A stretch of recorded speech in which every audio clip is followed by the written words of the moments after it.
So help me welcome Jimmy Brandmeier.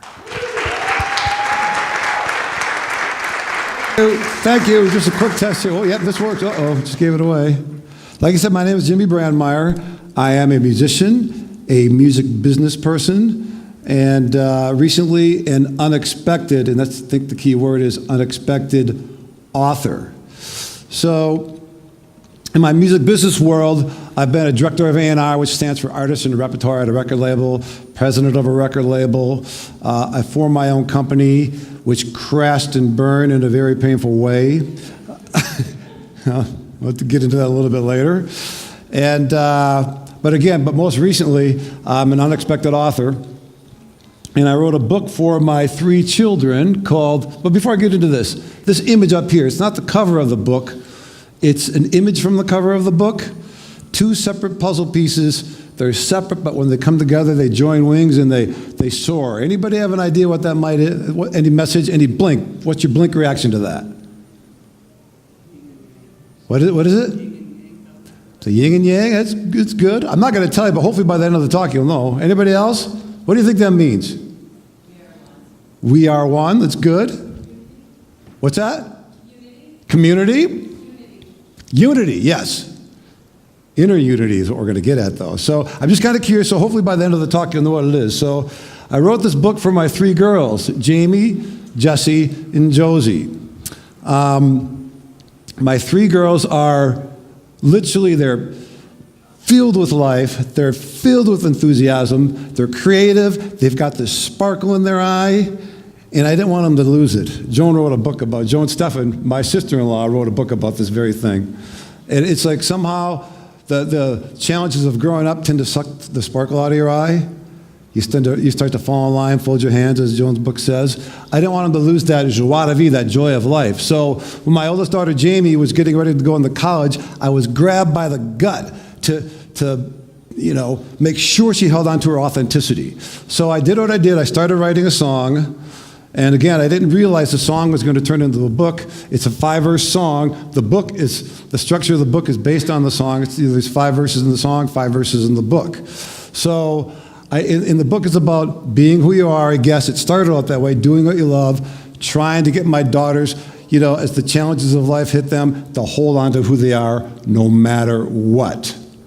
But here's the thing, and I keep saying unexpected.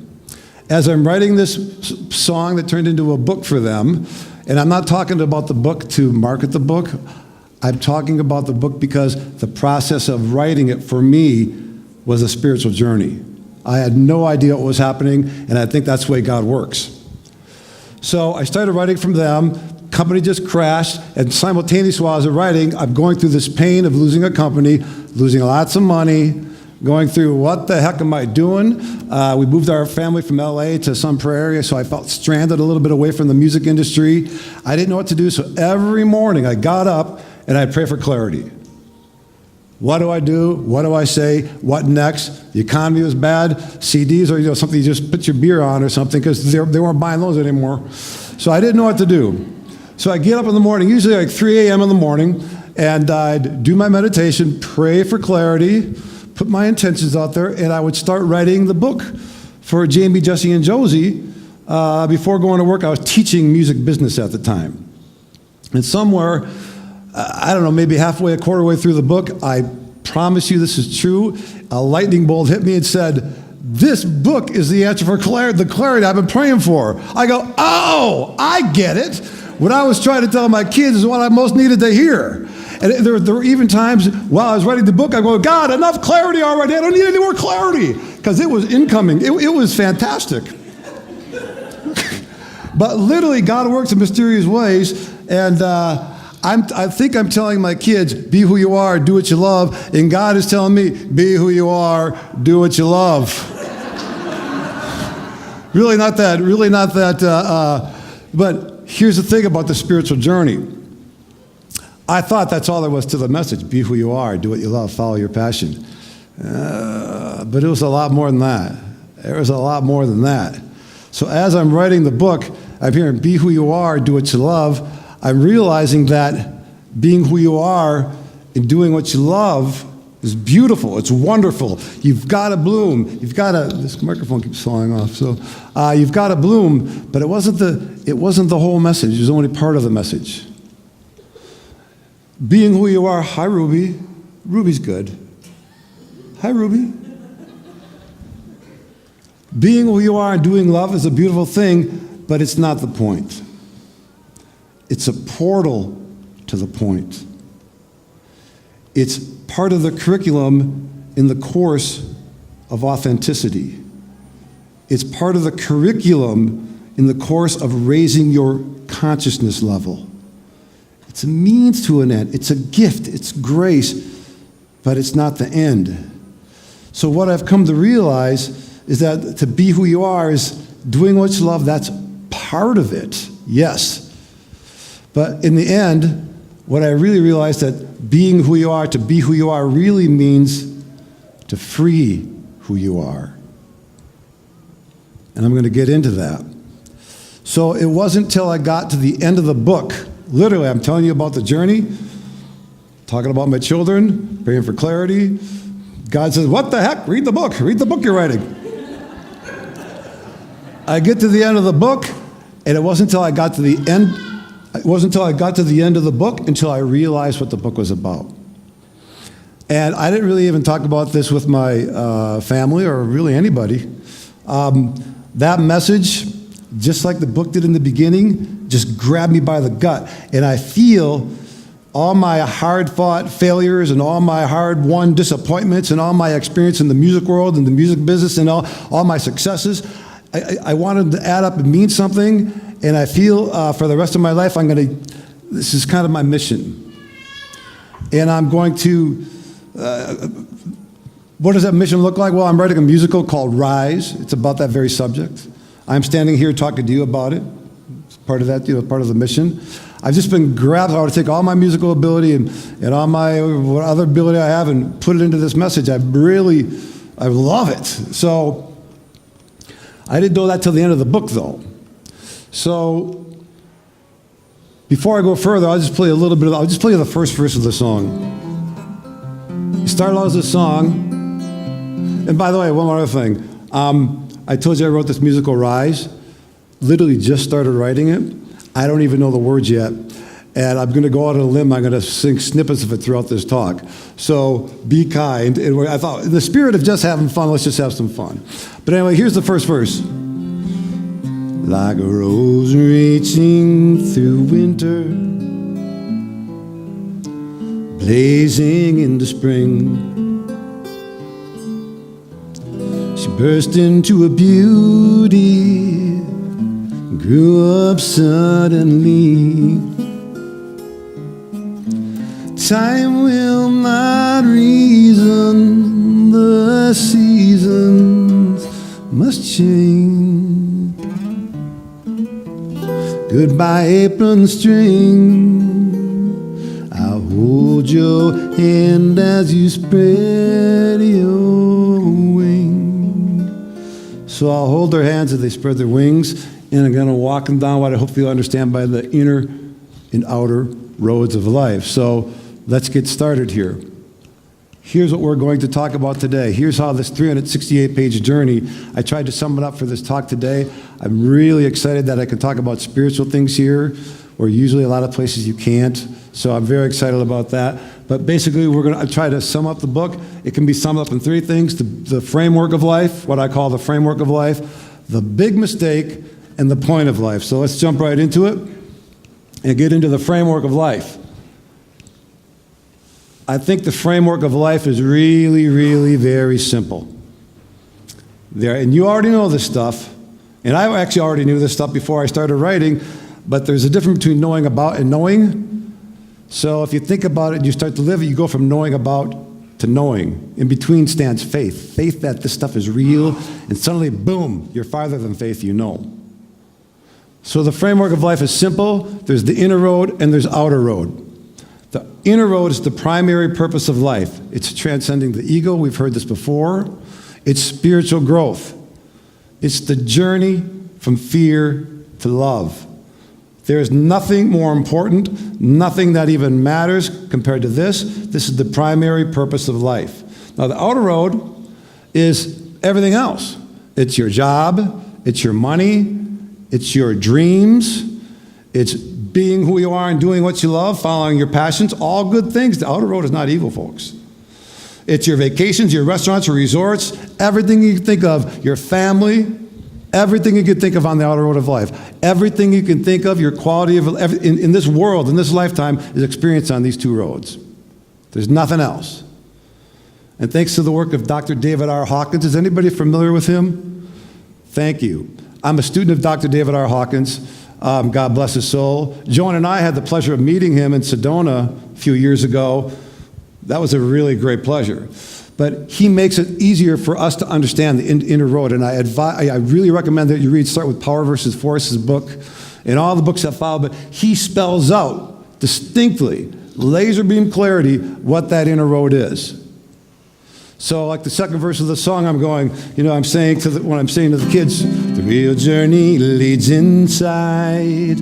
I pray you'll travel far. When I say that lyric, that line in the song, this is what I'm talking about. The real journey leads inside. I pray you'll travel far in the journey from fear to love. Because I know if they do, everything else will fall in place. So, as I said, one road leads to the other. The quality of your life depends on the relationship between that. What do I mean? If you're calibrating, and Dr. David R. Hawkins calibrates the levels of consciousness, and I'll explain that in a bit. But if you're living down here on the inner road in fear, your outer life is going to look like this haunted little cheesy house I have there. So, and if you're living up there at the level of love, your outer world is going to reflect that. The quality of your life depends upon your relationship between these two roads. The happy or sad of your life. Now, what about, I said before, your passion is a part of the curriculum and the course of authenticity? Let's say this middle little cheesy guy there, the challenges of being who you are. Or let's say you love acting, you want to be an actor. You're just fired up about it, but you're living down here. You're living down here in fear. Spirituality should have everyday applications, right? If it isn't, it just can turn into fluff. So let's say you want to be an actor, but you're afraid to make a phone call. You're afraid to make an email. You're afraid to audition. You're afraid to go live in Los Angeles. You're afraid to do all these things. But your passion is so great. It's grabbing you so hard that you overcome these fears. What happened? The challenges of being who you are brought you up the ladder. Does that make sense? Because believe me, if you're in acting, if you are a big success as an actor, and you're still living down here, you're not going to be any happier. You're still going to be miserable. But if those two things align and go up together, whoa, now I think you're getting the puzzle pieces from the cover, right? So, before I get into this, I just got to get into consciousness a little bit here. Otherwise, you won't understand. I got to get into Dr. David R. Hawkins.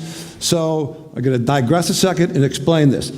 Consciousness. First of all, the word is kind of hoity-toity. It's kind of sometimes new agey. Consciousness is energy, right? It's all it is. I like to call it mojo.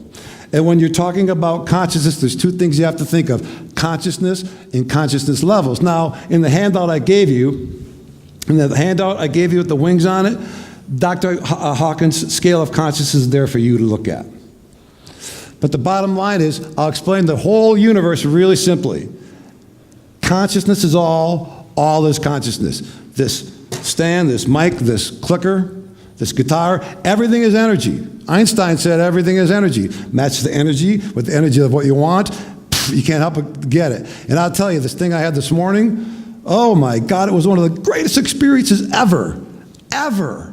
And I'm laying on the floor here after this 2-point experience, and I'm feeling the energy flying around. I'm sending the energy over back to my home, to my daughters. It was wonderful. Thank you so much. It was wonderful. So we're basically, the metaphor I use is consciousness is the ocean, we're the fish, we're swimming in it. Consciousness is context, we're content. Everything is consciousness, all is consciousness. So I wanted to explain that to you. But every consciousness level is a measurable energy field, and I'm a student, again, of Dr. David R. Hawkins. he measures it on a scale of 1 to 1,000, and again, it's in the handout I gave you. On one of the, I don't know which page it is. He spells it out. So down here at the lower levels, you have fear, shame, guilt, apathy, desire, up through love, joy, enlightenment, peace. Everybody is living, each and every one of us here is living at one of those levels. Everybody, whether we're aware of it or not, whether we know which one it is, it doesn't matter. We are all living at one of those levels, and that level colors your version of reality. It determines your field of thoughts. It determines your field of feelings, which actually determine your thoughts. It determines your experience of the world. It's very, very important. So how does this apply to real life? The quality of your life depends on the relationship between your inner and outer roads. Who do you think is going to have a happier marriage? If you look at your map there, somebody living at the level of anger or somebody living at the level of love? Somebody living at the level of pride, somebody at the consciousness level of pride, they see the world in terms of rank and status. They walk through a neighborhood and they don't see the beauty of the neighborhood, they look at the make of the car in the driveway. When they meet you, they're not looking at you, they're looking at the label on your clothes. And somebody at the level of pride always has to be right. They don't discuss things to discern the truth. They argue and beat their fists, and they need to be right and they need to win. So if you're living at the level of pride, you think you're likely to have a really happy marriage all the time? I don't think so. How about self-concept? If you look at the ladder, if your life cannot be any different than your self-concept. I'll repeat that. Your life could not be different than your self-concept, whether you're aware of it or not. Neville Goddard says, your self-concept being what it is, your life must be as it is. And a lot of that stuff is subconscious, and it also has to do with the levels of consciousness levels. So if somebody's self-concept is down at the level of, let's say, apathy, shame, they don't think too much of themselves.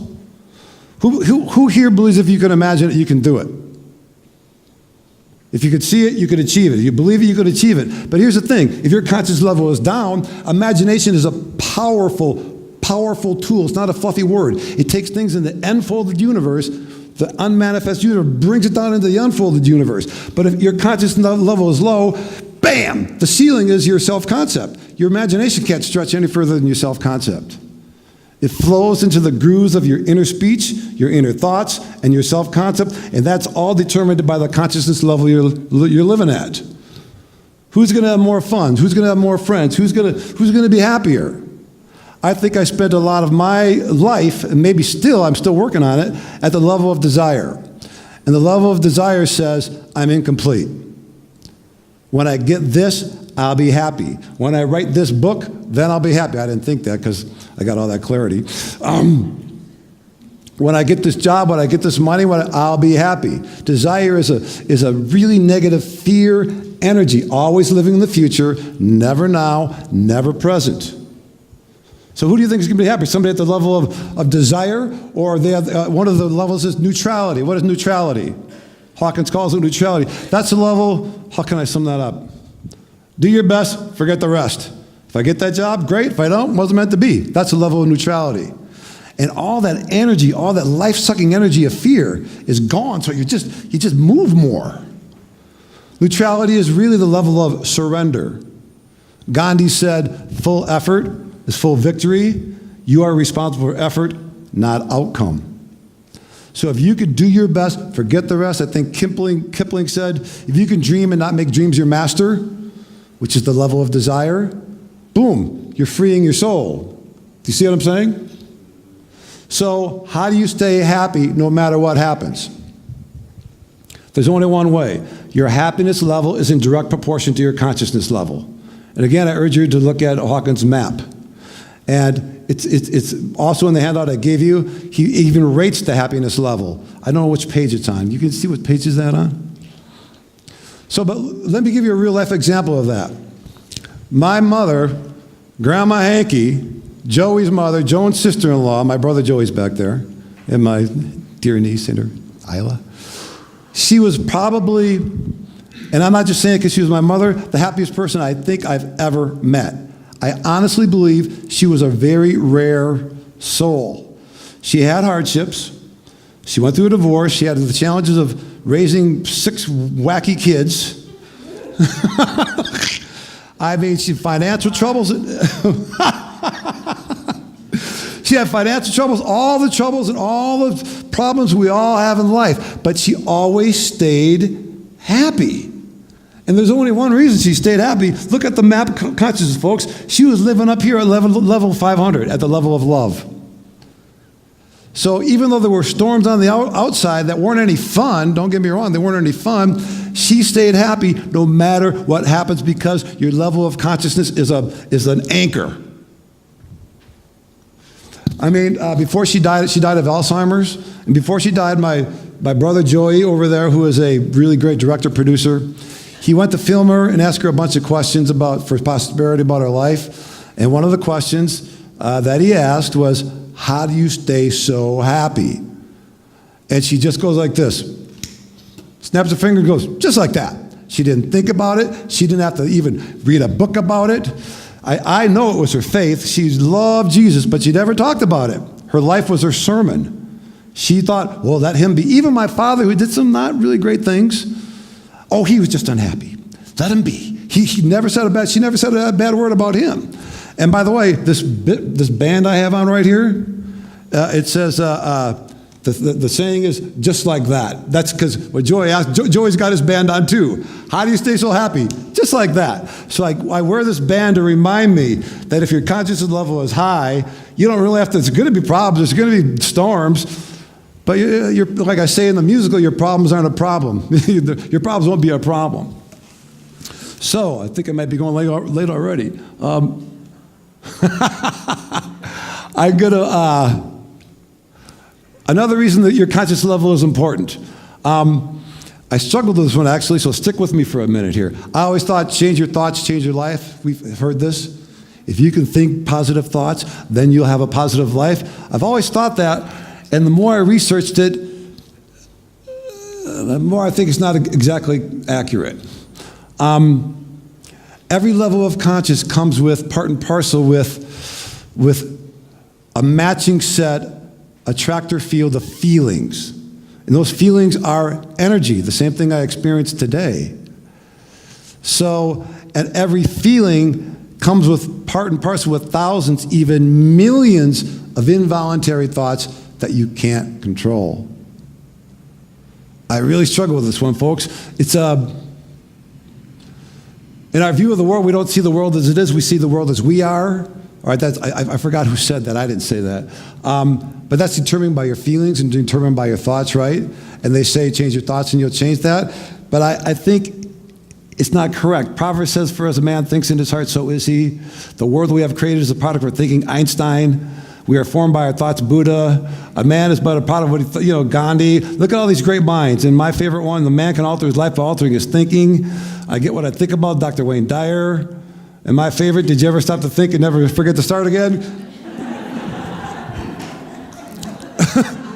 That's kind of my issue. So here's the thing, folks. I literally prayed about this, and I was afraid to write it in the book. And I'm saying this to you with humility right now, and all due respect to my heroes. Those people are my heroes. But I don't think they're exactly correct. I think they were stating a truth, not the truth. They were talking about the branch, not the root. The root is your consciousness level. From your consciousness level comes your field of feelings. And it's your feelings that determine your thoughts. Therefore, it's not change your thoughts and change your life, it's change your consciousness level and you'll change your life. Part of the inner world journey I've been taking here, and even as I talk to you, I'm still grappling with saying Buddha's not exactly right. It's really, well, Buddha, he didn't know what he's doing. He's really messed up, but please don't get that from me. So, what does Hawkins have to say about it? Ignore thoughts, focus on feelings. Thoughts are endless, reinforcing can only breed more thoughts. Thoughts are rationalization of the mind and try to explain the presence of the feeling. This is Dr. David Hawkins, and again, hopefully you go check him out and you'll get deeper into this stuff. What else does he say? As we let go of the negative feelings, there's a progressive movement up the scale to courage, the map. He's talking about the map of consciousness and beyond. And with increasing effectiveness, success and more. And these are the two key words: effortless abundance.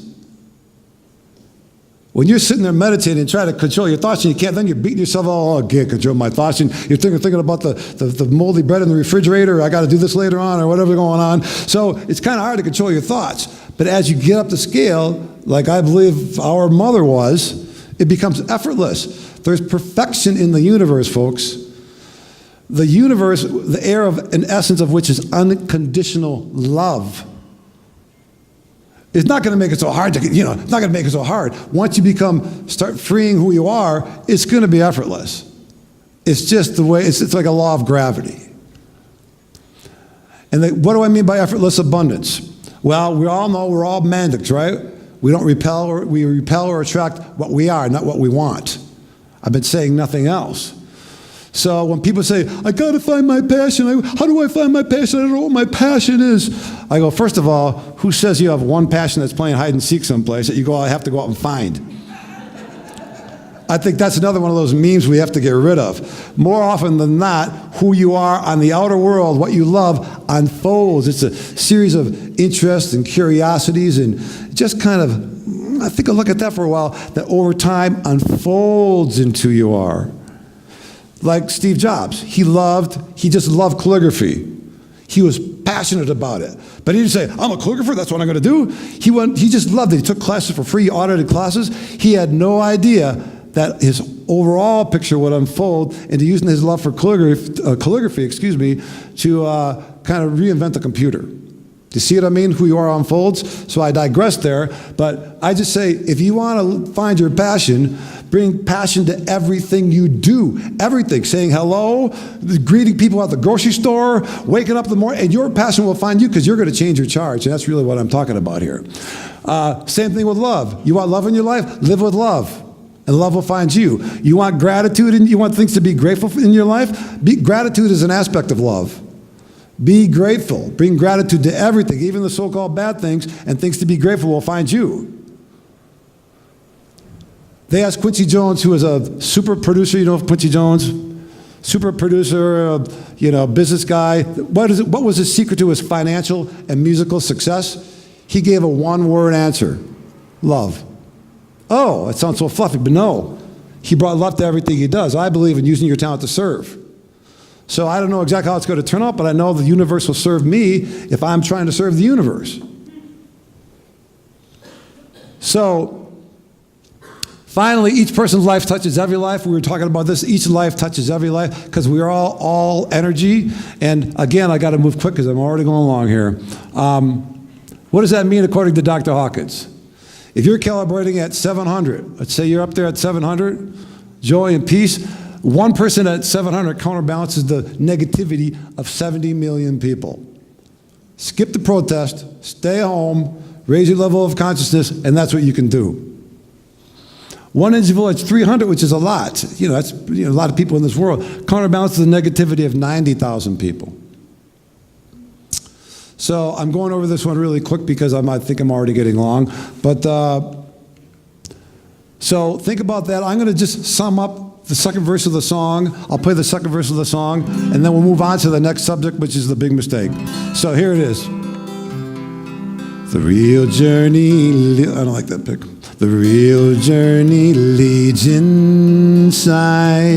I pray you'll travel far. When I say the real journey leads inside, my prayer for my children is that they worry more about the inner journey than the outer journey. My prayer for myself is that I do it. My prayer for you is that you realize that's where you'll find your happiness. So, your passion is a compass, all that you love, guiding star. Your passion is a portal to the point. Lose yourself, small s, in what you love, and you'll find yourself, big S, through what you love. The world will come raging, try changing, soon north. I'm whispering the storm of voice of love that's calling you to be who you are. Time to see who you are. Which brings us to that the world will come raging, try changing, true north. That's the verse in the song. That's a lot of pressure we feel on the outer road. That leads us to the big mistake. My kids are getting out of high school. Do this, major in this, get something, get a real job, do something. Don't forget your creativity. Go out there and become something you can tell people at a cocktail party. So I don't want that to happen. The world will come raging as soon as you start to assert your independence. I'm a jazz flutist. That's pretty much my main axe. Tell that to people at a cocktail party in Wisconsin. I'm sorry. I live in Wisconsin. I love Wisconsin.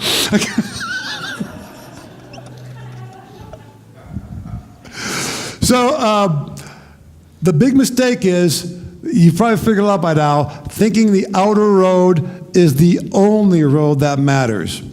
Thinking the outer road is going to bring you happiness.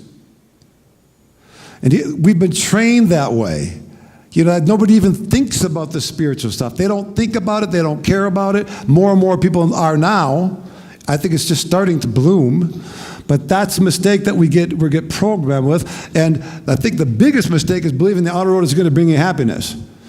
Because you can keep driving and driving, I tell you, you are never going to arrive. And I don't care what happens. It doesn't matter what happens. You're living down here at shame and guilt and apathy, and you have lay at the top there, and you got the biggest house, $1 billion, you're still going to be living in shame and guilt and apathy. It doesn't matter.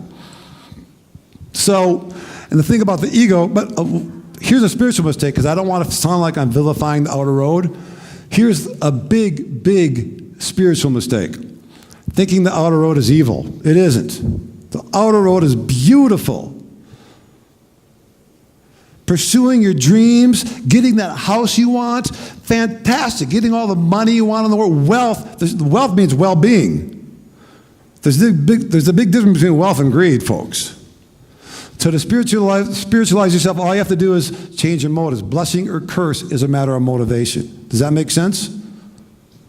I say it, Jesus said, wear the world like a loose garb. It's all fun. Have some fun with it. There's nothing wrong with it, but don't treat it as evil. I say in the book, the greatest material gains and achievements in the world are not good or bad or right or wrong. They're just not enough. As you grow spiritually, like the toys we were playing with as children, you just kind of lose interest. It's nice, good stuff, but that dinner was a blast. It was great. Let's go to dinner again. But it's just a toy. Jim Carrey said, I wish everybody would achieve their dreams of wealth and fame so they'd realize it's not what's going to complete them. Matt Damon said, after he won the Academy Award for Good Will Hunting, he goes back to his hotel room and throws the Academy Award on the bed and goes, glad I didn't kill anybody for that. Because it didn't bring that sense of fulfillment, of course. And may I say more? Anthony Bourdain. Everybody said when he killed himself, he had everything going. He had a TV show, he was traveling, he was at the top of his game. When I hear these things, I laugh. Same with Robin Williams. It doesn't matter. Happiness is not an external event. This is the message that just kept coming through and through and through to me. So if you go to the, Marianne Williams says, flip the switch. The ego says once everything falls into place, I will find peace. The spirit says once I find peace, everything will fall into place. Flip the switch. But on the outer road, I'm going to take a little risk here, and I think I'm running out of time already. Could you play that drum loop? There it is. So I told you.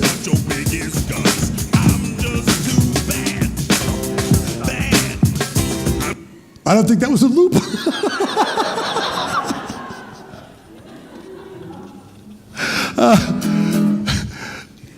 Anyway, I can play without the loop. So on the outer road, as I've said, I got to sum it up right now. It's the metaphor I use for the ego is a caveman, all right? We're our caveman, amygdala, lizard brain, all right? So on the outer road, it's generally driven by ego. And in this musical called Rise I'm writing, I did a little caveman song that I think I'll play for you. You think we want to take another shot at that loop?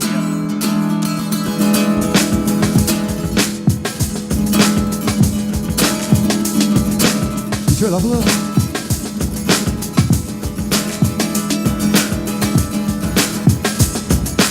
this. Okay, now rocking. All right, here we go. That's the part of it. Here we go. I'm a caveman brain, I'm totally insane, but nobody can notice because we're all the same. Nobody notices it out there because we're all the same. What does a caveman say? Give me more. I want more. Doesn't matter what for. I just want more. And give me more. I got to have more. Doesn't matter if I need it, not. I just want more. The caveman needs more money. The caveman needs more stuff. So fill my monkey mind with more. I just can't get enough. I'm a needy, greedy chimpanzee with messianic, manic monkey baboon brains. Feed me with fear, feed me with pain, feed me with my pity party, petty complaint. What does a caveman say? Give me more. I want more. Doesn't matter what for. Just want more. Give me more. Got to have more. There ain't no design or rhyme or reason why. I just want more. More. You got it. Anyway, that's what thank you.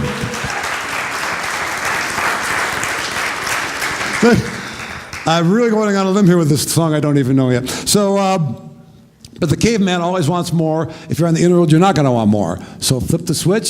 Seek ye the kingdom of God above all else. And what does that mean to seek ye the kingdom of God above all else? Jesus said, heaven is within us. Course in Miracles says, I could sum up the challenges and the problems of the world in one word: separation. We think we are separate from God. Gandhi says we are all part of God like a drop of water is part of the ocean. Is a sun ray separate from the sun?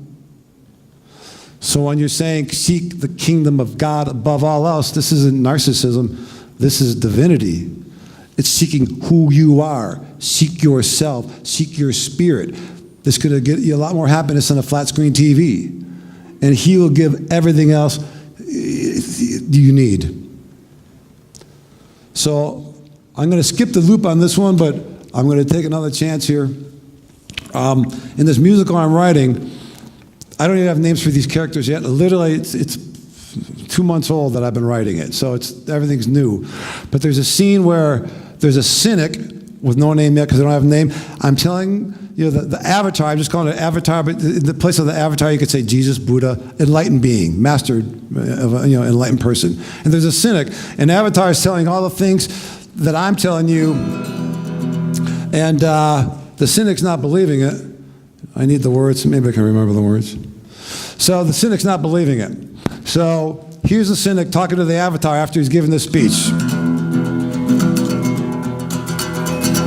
Why should it matter? Why should I care? Why should I climb your damn stairs, avatar? No one else matters but climbing the ladder and everything will fall in place. Cynic, how can I rise into a new car? Rise into some cash? Can I rise and shine like a big star? Can I rise it up to that? Avatar, you're going to be satisfied when nothing else matters but climbing the ladder and everything will fall in. Can you tell me, can I rise and feed my family? Resurrect my 401k? Is it God's will to pay my bills? Can I rise into a raised avatar? You'll be satisfied when nothing else matters but climbing the ladder. Everything else will fall in place. Rising above the ego is a credo that you sell. Are you raising us to heaven? Or are you just raising hell? Then it keeps going. Anyway, that's the cynic. You don't have to clap, but the cynic's going, this is rising up stuff. I'm going on the auto road. Can I rise into a new car? Can I rise into some cash? Can I rise and feed my family? Can I rise and shine like a big star? Can rising up do that? That's the way the outer road thinks. So I'm saying, and this is the message I kind of got from the book, when nothing else matters but climbing the ladder, as the avatar was saying, everything else will fall in place. And that brings us to the point. So we've talked about, We talked about the framework of life. We've talked about the big mistake. And now we're talking about the point of life. And I've been talking about nothing else, really. So the Buddhists call the point enlightenment. Christians call it being born again. I call it being who you are inside and out. It's all the same thing. No matter what you call it, it's about transcending the ego. Freeing your spirit inside the shell of hell, as I call it, the shell of negativity. So, but here's the thing. Can anybody define to me or describe what do you think the ego is? Anybody? What's that? Fear is definitely an aspect of the ego. It's a characteristic. It's 100% right. But where did that ego come from? The past and the present. I mean, past and future. Stuff like thinking past. Right. The ego, that's another characteristic. The ego is always in the future or the past. Never now. Never now. That's just a characteristic of the ego. But what is this thing? I'm kind of transcending, because I was trying to figure out how to explain it in the book, and I can't get into that here because we don't have time. But where did it come from? Hawkins says if you want to understand the ego, you have to understand bacteria. What? I know. So bacteria, way back before the caveman, way back when, bacteria, unlike plants, unlike living, plants who got their energy from the sun, the bacteria was the first conscious thing. They had to go out and look for it. They had to start searching. They had to go look for food. They develop wantonness. They had to go out and get. More, want. A squirrel always wants more nuts. But as they grew into different life forms, and this became one by one, wired in, soldered on programs into our psyche. Like a computer. Like in the movie 2001, A Space Odyssey. Anybody see that movie? HAL. HAL was the computer that seemed like it was living. Stands for Hardware Abstraction Layer. It was just that's what the ego is. So as the bacteria grew into a life form, and it started getting more complexity, and then it had to dominate. It had to be the king of the castle. It had to be the alpha dog. It had to be number one. Had to get people to look at it. It had to have more territory. Had to win. It just grew in complexity until you turn on the night news today. Now those egos, that shell of hell, are running countries. I'm not going to go there. And celebrities, look at me. So again, at the risk of being weird, we're going to close it out now. I'm going to sing it to you. I'm going to tell the story.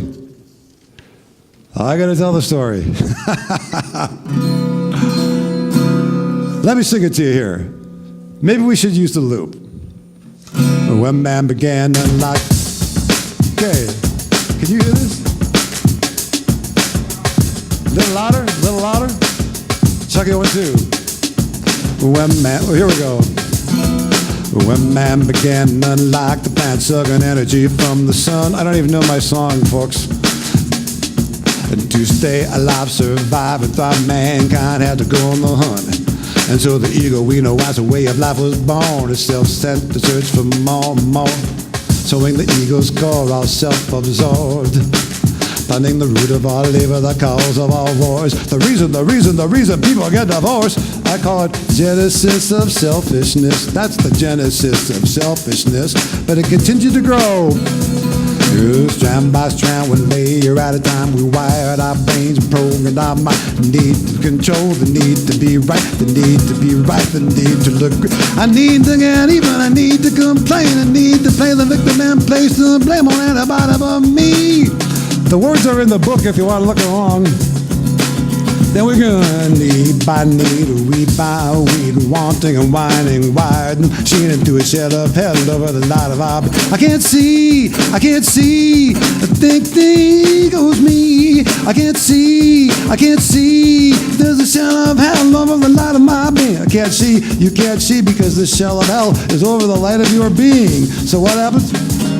So I need to be the king. Need to be the king, I've gotta be the star. I wanna get your vote, I get off on your applause. I need to take it all. I need to take the place of God. Damn. You can turn that off, you can turn it off. You don't have to clap. And thank you for doing that, for going with the words are there if I couldn't sing them correctly to you. But the ego, ultimately, this need to survive, which is what the ego was, is all survival, wants to take the place of God. That's really what the ego is. It's what it was trained to do. But before we end this, I don't think we should vilify the ego either. I think, honestly, the ego is a gift from God. I think the ego was part of the divine plan of keeping us alive this long. We just happen to be, and I think we should thank the ego. We just happen to be at the point, I think the humans are at the point of our evolution, spiritual evolution, where the butterfly is getting ready to leave the cocoon. And there's a lot of growing pains going on. And I think really the ego has been a blessing. I think we need to contextualize the way we look at that. So to sum up the point, we're rising above the ego. We are not the machine, we are not the body, we are the ghost in the machine. And I have a song for that I'm not going to sing right now. So, to sum it up, what is the point? Rise to the levels of consciousness from the depths of inner hell. I've been talking about nothing else. As Hawkins describes them, from shame at the very bottom, apathy, grief, guilt, fear, desire, pride, to the peace of heaven within, courage, neutrality, willingness, all the way up to enlightenment. That's the journey, that's the point. And that's the meaning of that image that I showed you before. So when the inner road of your spirituality, when the outer road of your passions, career, relationships, and motivations merge with the spiritual purpose of the inner road, you'll soar into your dreams, as I say in the song upon which the book is based, the one destiny. That's the only destiny, folks. Everything else is a means to end. You'll be who you are. You reach the point. I'd like to, can you hear me? My microphone's fine. Can you hear me? I would like to end with a prayer. I think it's a beautiful prayer by Dr. David Hawkins, and I'll end with that. Hawkins says, if you want to reach enlightenment, if you want to raise your level of consciousness, if you do nothing else but this prayer, you'll get there. Ask to be a servant of the Lord, a vehicle of divine love, a channel of God's will. Ask for direction and divine assistance, and surrender all personal will through devotion. Dedicate one's life to the service of God. Choose love and peace above all other options.